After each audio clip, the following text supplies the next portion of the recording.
Dr. Obote will come back to Uganda as a citizen of Uganda, but not as a president of the Republic of Uganda. But do you think that is possible?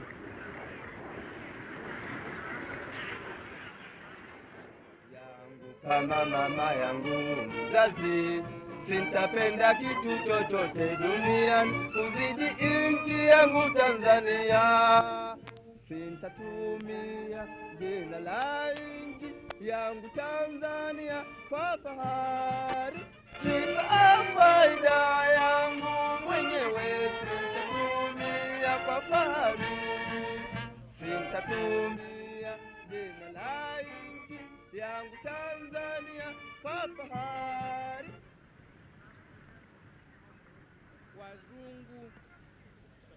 Wazungu wa kuzungu wa kupewa.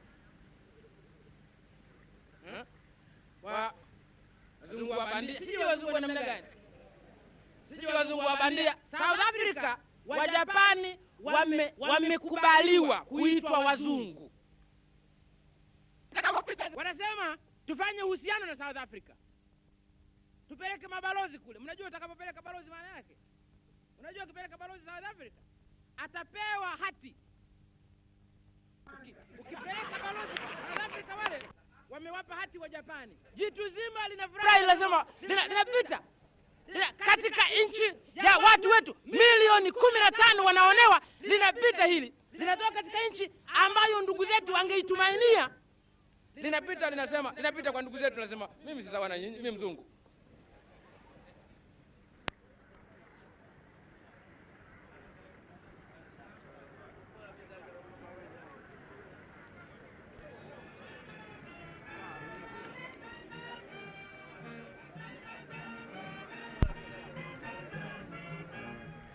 You felt that military coups were the disgrace of Africa. What did you mean by that? I meant exactly what I said, that Africa is fighting for its freedom. Africa has enemies who don't like this freedom. And in maintaining this freedom, in the protection of this freedom, Africa should rely upon its armies. And there has been a trend that very often the enemies of Africa find that instead of fearing the African armies, they rely upon the African armies. So the people who are rejoicing now in Uganda because of what has happened in Uganda are not the friends of Africa. They are the enemies of Africa who are rejoicing. And they are rejoicing because of an act of officers of an African army which ought to be the protector of African independence and African freedom. So we feel this is unnatural. It shouldn't be so. Your Excellency, you said that Dr. Obote is still the lawful president of Uganda. Hasn't, though, the military coup there and the public rejoicing, which we've seen in Kampala, meant that, in effect, he can't now be regarded as the lawful president of Uganda? Well, I really don't think there is such proof. The rejoicing in Kampala has not surprised us. I don't know who has been surprised about the rejoicing in Kampala. Kampala is in Uganda. President Obote overthrew the Kabaka of Uganda. President Obote was trying to build the unity of Uganda by removing tribalism. And so the tribalists in Uganda will rejoice if President Obote is overthrown. So this did not surprise us. The army, I think everybody knows, including President Obote's enemies, the army is divided. This is known, that the army is divided in this matter. So why should we take it for granted that the people of Uganda will accept this change? What is the base of this change? I'm not surprised that there was rejoicing in Kampala, but I don't know whether there is still that rejoicing now. There seem to be a lot of people rejoicing. The Uganda perhaps are the majority, are they not? Yes, but where is the other rejoicing? I mean, Uganda does not consist of Kampala. There are stories that Amin has dissolved the local government bodies. Has he dissolved them because they are rejoicing, or because they are not rejoicing? Why? And this, he has done this throughout the country. Why? Is this because they support him or because they don't support him? What is it? What does it mean? Well, would you like to see Dr. Obote back as president? Are you going to take any specific aims to get him back as president? Dr. Obote is the president of Uganda, who happens for the time being to be in Tanzania. But isn't it true that in some countries like the Congo and Nigeria, military leaders have stability and a viable government for their countries perhaps for the first time?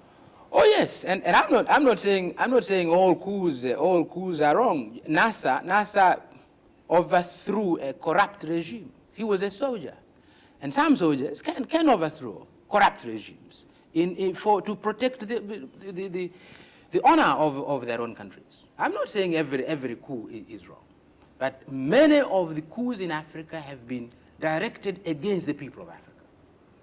Could there ever be a military takeover, do you feel, in Tanzania? I'm no god. I'm not a god. I've said publicly. I think a military coup in Tanzania is very unlikely. An assassination, I could be assassinated, and a damn fool could assassinate me. We don't fear. Well, I was going to ask you about that, in fact, because there's just been a treason trial here, hasn't there, in which 6 people were charged and found guilty of attempting to take your life. Yeah. I mean, is your position secure? Precisely because, and why are they tried? We tried them. We tried them confidently in the courts. That you don't fear that there may be many others? No. Absolutely out of the question. Absolutely out of the question. May I ask you,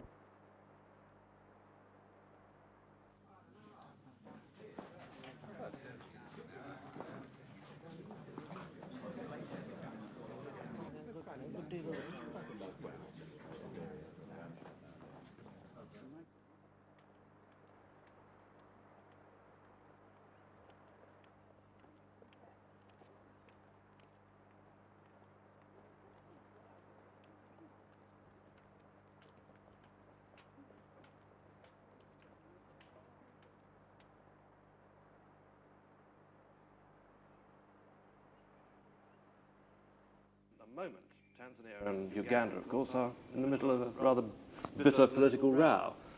Doesn't that inevitably mean that with 2 members perhaps quarrelling or not seeing eye to eye, to put it another way, that the East African community is in dire trouble? Why are you saying Tanzania and Uganda? It's true, I know what you mean, but we are 3 countries. And President Obote, President Kenyatta, and myself have been meeting at the authority representing our people. President Obote has been representing the people of Uganda, I've been representing the people of Tanzania, and President Kenyatta represents the people of Kenya.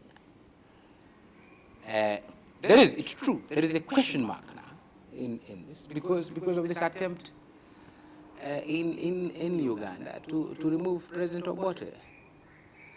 I believe this brings a difficulty between Kenya and Tanzania on the one hand, and Uganda on the other, not between just Uganda and Tanzania. I don't like this implication. I know an attempt is going to be made to appear as if somehow Kenya accepts this. It's only Tanzania which does not accept this. I don't know where they get this, because it's not true.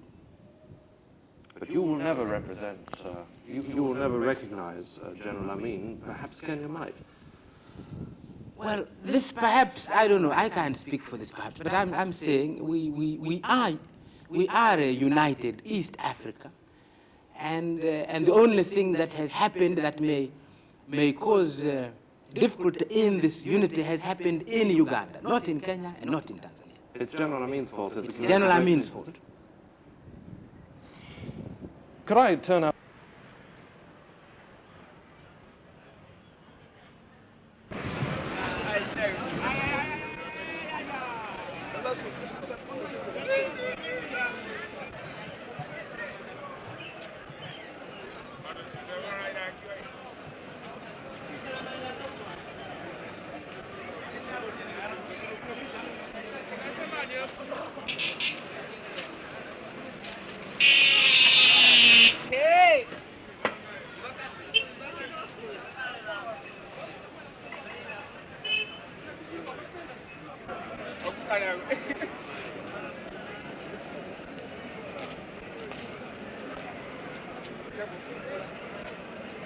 Could I turn out to another association, the Commonwealth? Is there any doubt at all that if Britain sells arms to South Africa, you would leave it? No doubt at all. None whatsoever. Nothing that happened in Singapore, or even the setting up of this 8-nation committee to look into the Indonesian, has made you change your mind? The Singapore conference demonstrated to Mr. Heath, if he wanted this demonstration, a clear opposition by a near unanimous Commonwealth to the sale of arms to South Africa. Here is a Commonwealth which is almost unanimously opposed to the sale of arms to South Africa. We expect Mr. Heath to respect the Commonwealth. But, of course, you now have other friends in Tanzania. A visit here reveals that. Sweden has an aid program here, America, China indeed. Is the Commonwealth really now so important to you and to Tanzania anymore? Couldn't you perhaps do without it? You've got lots of other friends. I was getting, when you say I can do without it, what do you mean? I can't, I want friendship with countries. When I say I value the Commonwealth, I don't value it because I was getting money from the Commonwealth. Ever since we broke diplomatic relations with Britain, since '65, we're getting almost no aid at all from Britain. And at present, only one Commonwealth country gives us substantial aid, and that's Canada. All the other Commonwealth countries, and there are many, Australia, New Zealand, India, Nigeria, Kenya, and all this. We don't value this because they're giving us aid. We value this because what it means, what it can mean to humanity, not because of aid. What is this aid? If it was a question of aid, of course, I would not be talking about this importance of the Commonwealth. I say the importance of the Commonwealth beyond aid. I don't value our friendship with New Zealand in the Commonwealth because New Zealand gives us aid. They don't give us aid. But you value it for the fact that you can sit down at the same table with New Zealand, that they respect it means you as the Commonwealth can mean something to the world. It can mean a friendship among these countries. And when I call people my friends, I don't mean then because I go begging to their countries. This is not the basis of our friendship. So that you would leave the Commonwealth if you had to with regret? Yes. May I also...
A lot of Western diplomats seem rather worried about Tanzania. They see things like the Chinese building a railway, and they wonder perhaps if Tanzania, I think, isn't perhaps going to become a satellite of Peking almost. Would you like to give them some sort of reassurance on this point?